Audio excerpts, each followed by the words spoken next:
What's up, everybody? Lexi here from 8th Avenue, and this is the Mobicel IX review. So I got this phone for 1,099 Rand, so that's like budget level pricing. And let's explore how much just over 1K is really worth when getting an entry-level phone. This review will follow the same format as many of my previous review videos, where it will be separated into 5 different parts. Number 1 will be the design and the build.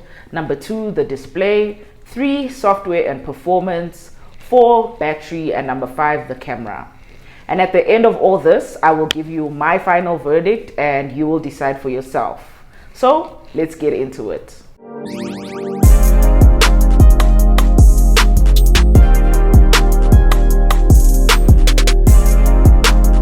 Starting off with the design and the build. The Mobicel IX is the lower tier model of the Mobicel IX range that is made up of the Mobicel IX, the Mobicel IX Pro, and the Mobicel IX Plus. It comes in blue and in gray. Although I've never seen the gray version, I bought this phone from Bash for 1,099 Rand, and I want to talk a little bit about their unboxing experience.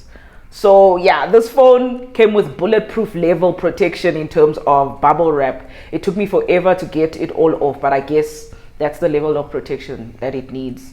And shout out to Bash for their really fast delivery. I ordered it today and like the next day it was already delivered. So great service, guys. But back to the design and the build. It comes with this generic clear plastic cover, and I feel it really doesn't give it much of protection. Honestly, it's also not a very nice looking cover, and the phone itself is made completely of plastic. It has a removable back where you have access to the dual SIM card slots and a separate slot for the micro SD memory card and the removable battery as well. It has no fingerprint sensor and the speaker is on the back of the phone. The speaker being at the back is not a great position for a speaker because when the phone is now placed flat on its back, it distorts the audio quality. Part in the Red Sea like a chauffeur, me in the back of the Bentley. So I step out, all white, can't stain. What you want? Rosé, champagne? I got that. Big back pain. Taking the piss, the only time I can't aim. All the function buttons are on the side panel of the phone with the 3.5mm audio jack at the bottom right next to the USB-C charging. Yep, it has USB-C charging, which I think is pretty cool. I think it's actually the first Mobicel phone to have USB-C charging, if I'm not mistaken, which is a great upgrade from that annoying micro USB port. Now the display. It has a big 6.4-inch IPS display which offers an HD plus resolution. It also has a dewdrop notch at the top of the screen and thick bezels all around the phone and a larger chin. It doesn't get very bright, and this is very obvious when you're outside. You can barely see the screen when it's on full brightness when you're outside. The colors and the picture quality are good, but not the best. It's not always very vibrant and it looks a bit gray in some settings. This leads us to the software and the performance. The Mobicel IX runs on Android 12 Go edition. Since it's an entry-level device, this is an appropriate operating system for it and it runs smoothly. Also, the phone has over 512 megabytes of RAM, which is the minimum requirement needed to run Android Go. The phone also comes with 32 gigabytes of onboard storage and accepts expansion via micro SD card of up to 1 terabyte. It also has a stock 2 gigabyte RAM with 2 gigabytes of extended RAM, but it's marketed as 4 gigabytes of RAM. I didn't really see a difference when I extended the RAM from 2 gigs to 4 gigs.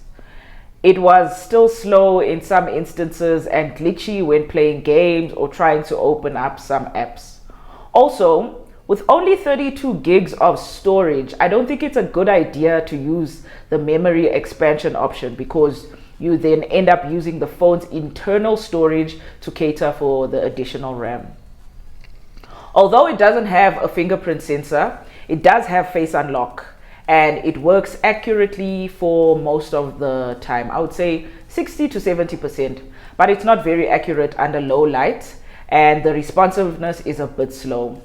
It supports 4 gig connectivity for both SIM slots And I'd say the iX holds up really well for regular day-to-day tasks or very light gaming and social media browsing.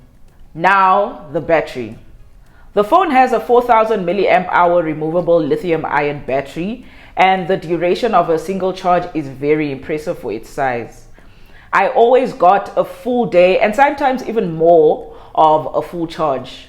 And here's my problem though with the battery. It's removable. So it has a much higher risk for it to damage, and that silly thing that phone batteries do when the phone starts to get old, it can start swelling. That's my biggest gripe with the phone actually, and especially because Mobicel does make phones with non-removable batteries. Like the last Mobicel I reviewed was the Mobicel Legend, and it was within the same price range, and it had a non-removable battery. So I actually hope the iX Pro and the iX Plus have non-removable batteries. Other than that, the battery lasts for about a day on a single charge with heavy usage, and I haven't experienced any other overheating when using the phone for extended periods of time. Let's talk about the camera. It has a dual camera setup at the back with an almost iPhone 11-esque kind of design. Almost though, not quite. It's made up of an 8 megapixel camera and another lens that's supposed to be a VGA lens, but I'm a bit skeptical about that one because I don't see its effect when taking pictures or videos, and there's absolutely no information about it given on either the paperwork or online. So it feels like it's a dummy lens just to maintain the phone's design. The front camera is a 5 megapixel lens. I took some pictures and videos in different settings, and here are the results. You will notice that the picture for the rear camera is decent under well-lit conditions, but it overexposes when there is too much light, and it also starts to get grainy or almost blurry under low lighting. The same goes for the video quality. It's above average for an 8 megapixel camera, of course, but it has a little bit of lag between the frames and doesn't fare well under low light. The camera has some additional AI features like beauty mode and portrait mode, and I won't lie, the portrait mode is much better than I expected.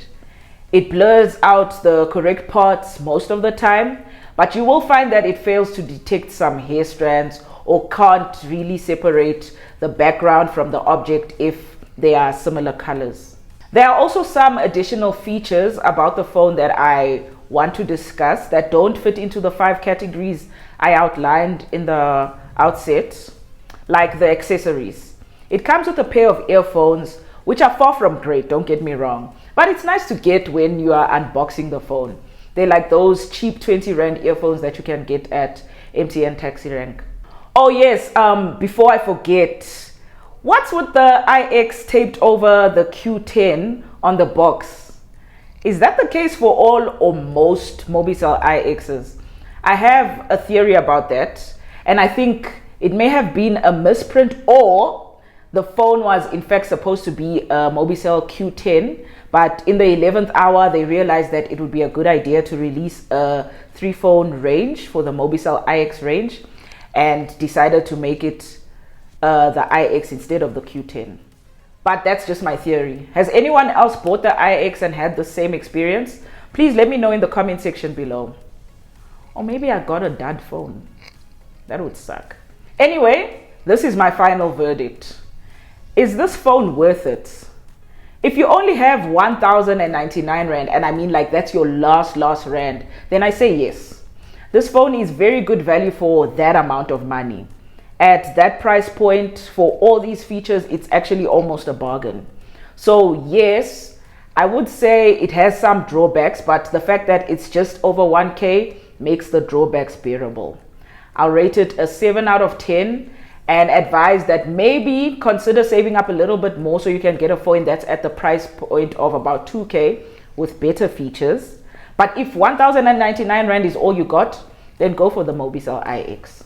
And that was my review of the Mobicel iX. I want to give a special shout out to Tukso for putting me under extreme pressure to get this review out. I kept my word. I will be reviewing the Mobicel IX Pro next, and yeah, it's already been delivered. I will review the Mobicel IX Pro next. Please subscribe to the channel and get your friends to subscribe, your family to subscribe, all your people to subscribe. And if you enjoyed the video, hit that like button and leave a comment down below, and I will see you in the next one.